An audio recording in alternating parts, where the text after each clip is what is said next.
Plou poc, però per al poc que plou, plou prou. Bé, si plou poc o prou, al final és una qüestió de necessitat i de gustos personals, com passa també amb la literatura. I per això aquest començament. Que una obra siga bona o dolenta, que ens agrada o no ens agrada, al final tot depèn del nostre bagatge com a lectores i lectors, dels nostres gustos, de la nostra cultura. Però l'obra que avui us presentem partix amb un grandiosíssim punt a favor. I és que tot i ser la tercera part d'una trilogia, per a moltes de les seues lectores i lectors és la millor part de les tres. Avui parlem sobre Los tiempos del odio de Rosa Montero.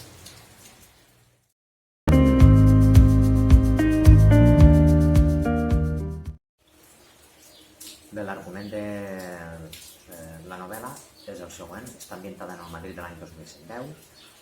En aquest moment, Polisa, el policia, ha desaparegut i la tecnoreplicant Bruna Husky farà tot el possible per trobar-lo. Per aconseguir-lo comptarà amb l'ajuda d'uns personatges superpotents amb unes històries darrere de cadascú d'ells increïbles, personatges com Yanis, com Oli, com la mascota de Bruna, Bartolo, o com Angela, un altre personatge dels que impacten només trobar-te. Bé, l'Isa, juntament amb altra gent, ha caigut en mans d'un grup que es diu EGI, l'Exèrcit de la Justícia Immediata, que el que demana precisament és això, poder exercir la seva pròpia justícia perquè no creuen en un sistema, l'imposat al llarg de tot el món, en el que els grans poders econòmics dominen el món. Com volen aconseguir aquesta justícia immediata? Bé, ells diuen que si no fan cas a les seues pretensions, cada dia executaran a un dels rens. I això és el que fan. I alguna de les narracions i de les descripcions d'aquests ajusticiaments són realment fortes.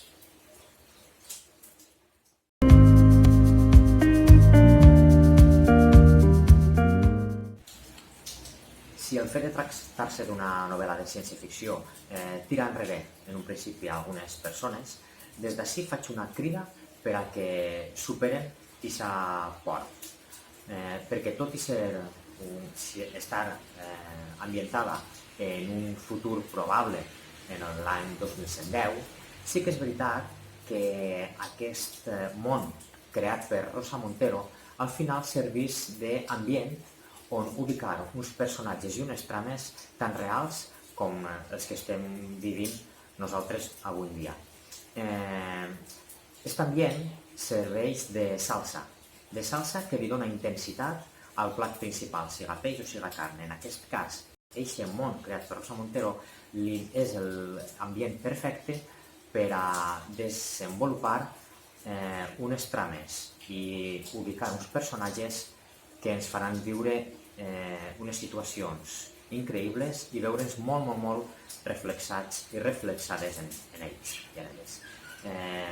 De fet, el llibre és una crítica a la nostra societat actual, a l'impuls dels totalitarismes, en ell trobem terrorisme, en ell trobem grans diferències de classe, ens parla del poder, de la corrupció, de com els grans dominen i com els pobres estan abocats des d'abans del seu naixement a ser un no-res, o per exemple la figura de Bruna Husky, tot i ser una replicant, és una crida brutal en favor de la humanitat. En llegir Los tiempos del odio de Rosa Montero és lògic que ens vinguen a la memòria altres títols del gènere, com Blade Runner, amb el qual, per exemple, trobem similituds com l'aparició dels replicants, o Un mundo feliz d'Aldous Huxley. I realment, sí, hi ha moltes connexions i molts temes i molts punts que en comú, tot i que després hi ha moltíssims aspectes que la diferencien d'aquestes obres. La saga de Bruna Husky i Polizar comença amb Lágrimas en la lluvia, segueix amb El peso del corazón i, de moment, finalitza en Los tiempos del odio. Els tres llibres es poden llegir de manera independent. Rosa Montero ha estat capaç de deixar les pinzellades justes en cadascun d'ells per a que puguem llegir de manera independent cadascun dels tres exemplars. Sí que és veritat que, com sol passar amb les sagues, la història que uneix els diferents personatges s'entén molt millor si comencem la saga des del principi. Així tot, ja com vos comentem, es poden llegir de manera independent. Si vos agrada l'acció, si vos agrada l'amor, si vos agrada els llibres que ens fan parar-nos i pensar un poc amb nosaltres, amb la nostra societat, amb el nostre món, aquesta és la vostra saga, aquest és el vostre llibre. Si no heu llegit mai ciència-ficció, aquest és el vostre llibre.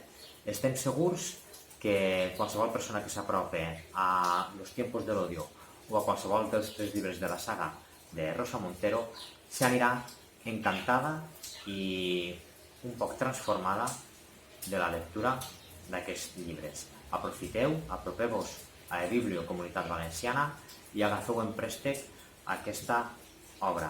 I quan les biblioteques i llibreries tornem a estar obertes, apropeu-vos i emporteu-vos Los tiempos del odio a les vostres cases.